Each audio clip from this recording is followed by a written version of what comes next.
안녕하십니까. 야훼 샬롬.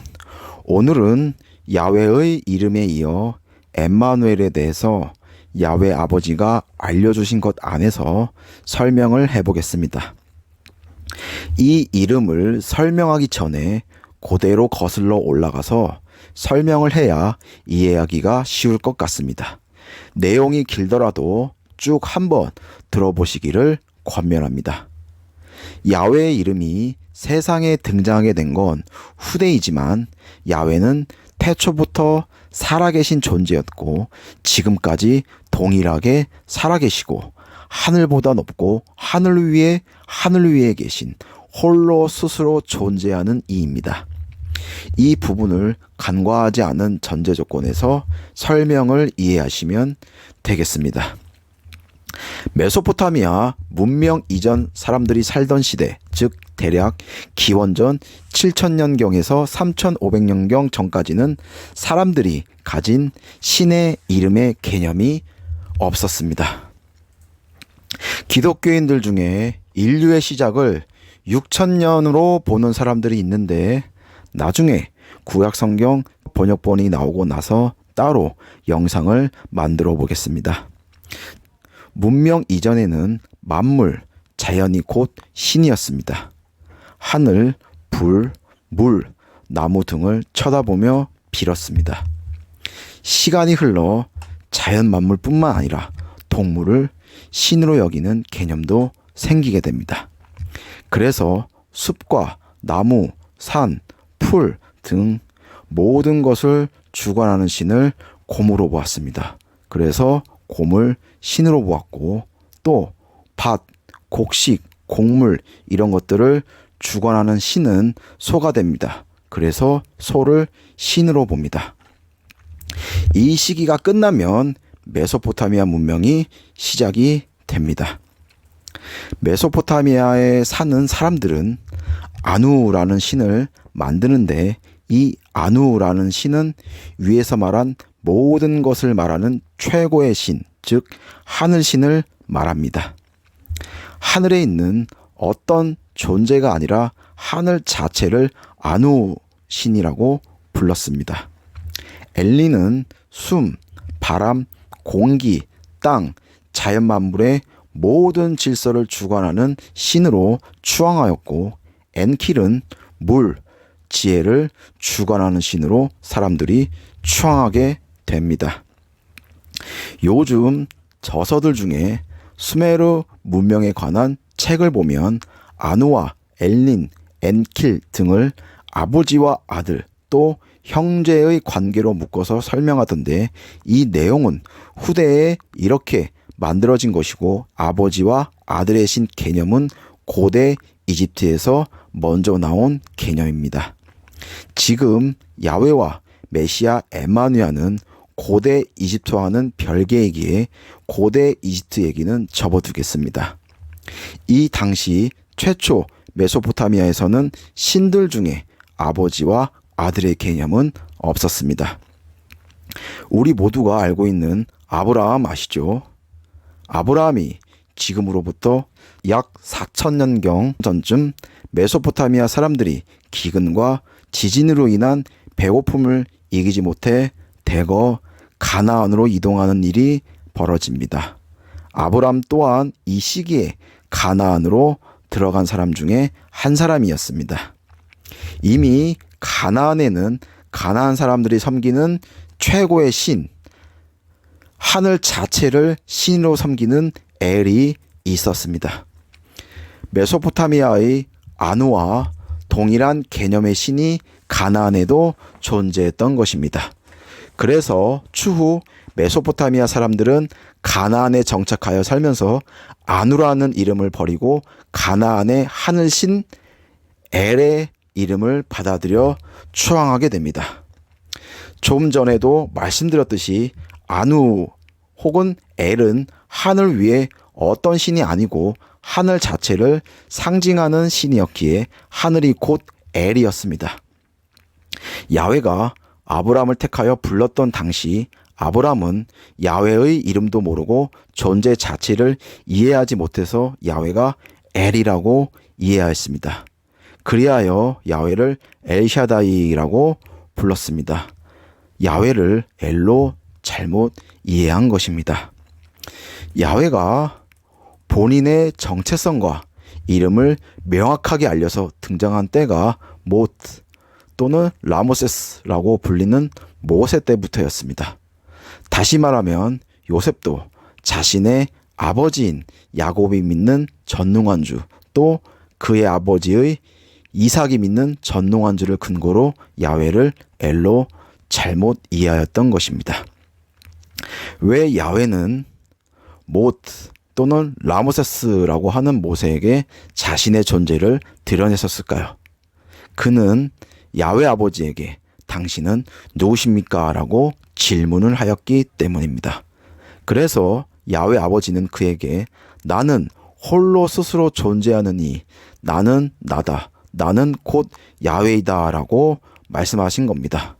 원시 원본역과 원본역에는 정확하게 야훼가 야훼라는 이름을 명확하게 말씀하신 구절이 있습니다. 아마 아브라함이 야훼에게 당신은 누구십니까? 라고 물어봤다면 아브라함 때부터 야훼 아버지의 이름이 명확히 등장했을 것입니다. 문제는 지금부터입니다. 성경구약 챕터 중 사사기라고도 하고 판관기라고도 하죠. 사사기 때는 야훼가 아무리 나는 홀로 스스로 처음부터 존재하느니 야훼이다 라고 알려줘도 야훼를 엘로 보는 자들이 등장합니다. 사사기에 등장하는 사사들은 야훼를 엘로 이해하고 믿었습니다. 즉 사사기의 사사들은 야훼는 곧 엘이다라는 개념을 가지고 있었던 것입니다. 마지막 사사이면서 첫 선지자인 사무엘만 야훼와 엘을 동일시하지 않았기에 야훼 아버지가 그에게만 기름을 부었습니다. 다른 사사에게는 야훼 아버지가 기름 부은 적이 없습니다. 이 사사기 때 자신의 신앙을 엘에게 증명한다 또는 고백한다라는 의미에서 자신의 이름이나 자식의 이름에 엘이라는 단어를 넣기 시작합니다. 물론 이름에 엘이라는 단어를 사용하기 전에는 야 또는 아 이런 단어를 사용해서 많이 이름에 넣었습니다. 여기서 야, 아는 아버지를 의미하는 것이었고 아버지가 곧 야훼였기에 이런 이름을 많이 사용했었는데 추후에 사사기 때부터 야, 아가 엘로 바뀝니다. 다윗 왕 때 야훼가 엘과 같은 존재가 아니라라는 것을 다시 확실하게 백성들에게 표명합니다. 이때 시편이 나오는데 시편에는 엘이라는 단어가 나오지 않고 야훼라고 단어가 나오는 이유도 여기에 있는 겁니다. 야훼라는 이름이 확실하게 재정립한 시기가 다윗 왕 때부터였습니다. 고대 히브리인들이 다윗 왕을 아주 중요하게 여긴 이유가 야훼라는 이름을 재정립한 사람이 그이기 때문이었고 그렇기에 신약에 보면 엠마누엘을 다윗의 뿌리라고 자꾸 언급한 이유가 여기에 있는 겁니다.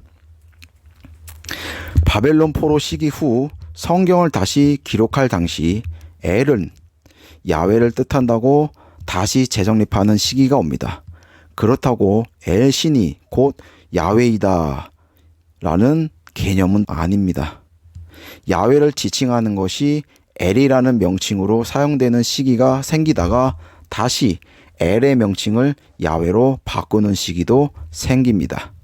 명칭을 바꾸는 시기에 야훼와 대화를 많이 하고 왕에게 접근하여 대언을 하고 능력을 나타내는 자는 이름 앞에 엘을 붙이기도 하고 엘리야, 엘리사가 대표적인 겁니다. 또 야훼와 대화도 많이 하고 또 왕과 접촉하며 대언을 하는 자는 이름 뒤에 엘을 붙이기도 하였습니다. 사무엘, 다니엘, 요엘이 대표적입니다. 야훼 아버지가 찾아와서 대언만 하게 한 사람들 이름에는 엘이 붙지 않았습니다. 아 또는 야라는 단어가 붙습니다. 시간이 흘러 야훼를 엘로 보는 사람은 없었습니다. 이름에 엘이 들어가면 엘은 야훼를 의미한다고 생각하게 됩니다. 즉 자신의 고백을 야훼에게 한 것이고 이름에 야훼를 의미한다고 생각하는 엘을 쓰는 게 고착화되기 시작합니다. 오래 기다리셨습니다. 이제 신약으로 넘보겠습니다. 예수의 원래 이름은 엠마누야입니다. 뒤에 엘이 붙은 것은 위에 언급한 내용에 의해 엠마누엘이 된 것입니다. 당시에는 야훼의 아들이고 야훼와 대화도 많이 하고 또 능력과 대언을 한다고 하여 엘마누엘이라고도 부르는 자도 있었습니다. 그럼 예수는 무슨 이름일까요?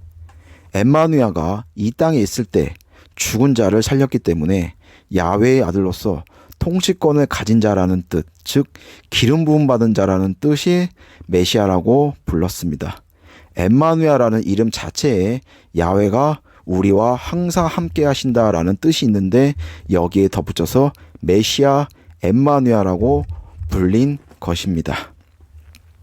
그런데 그 당시 여호수아나 호세아라는 이름을 쓰는 자들이 많았기에 이런 이름에 메시아라는 붙여서 부를 수가 없었습니다.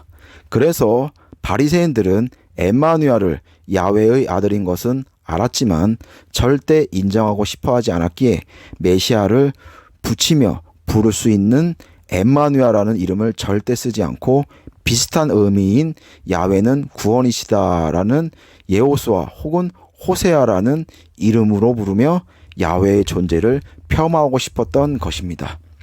그런데 나중에는 바리새인들과 이런 사람들이 여호수아와 호세아라는 이름으로도 부르기 싫어서 천박한 자라는 뜻인 예수라는 단어를 붙이면서 욕을 한 것입니다. 바라바도 원래 바라바 여호수아였습니다. 그러나 중범죄를 지었기 때문에 더 이상 여호수아라는 이름을 붙이지 않고 천박하다는 의미의 예수라는 이름을 붙여서 부른 것입니다. 후대를 지나면서 헬라어로 이에수스이기에 예수라는 발음이 생겼다라는 것은 만들어진 얘기입니다. 시대가 흘러가서 그리스도인들이 자발적으로 예수라는 이름을 택하여 쓰게 됩니다. 왜냐하면 야훼의 아들이 천박한 자로 와서 귀한 일을 하였다라는 의미를 상징적으로 받아들이게 되면서 오히려 자신들을 귀하지만 천한 자리에 와서 아버지의 일을 한 자를 따르는 자들이 자신들이라는 것을 굉장히 뿌듯해하고 자부심을 느꼈기 때문에 이 이름이 점점 고착화되어 지금까지 온 것입니다. 끝까지 영상을 시청해 주셔서 감사드립니다. 오늘 하루도 야훼 아버지와 메시아 엠마누엘로 인해 기쁨과 사랑과 평강을 누리시기를 소망하며 우리 공동체를 위해서도 많은 간구도 야훼 아버지께 요청을 드립니다. 감사합니다.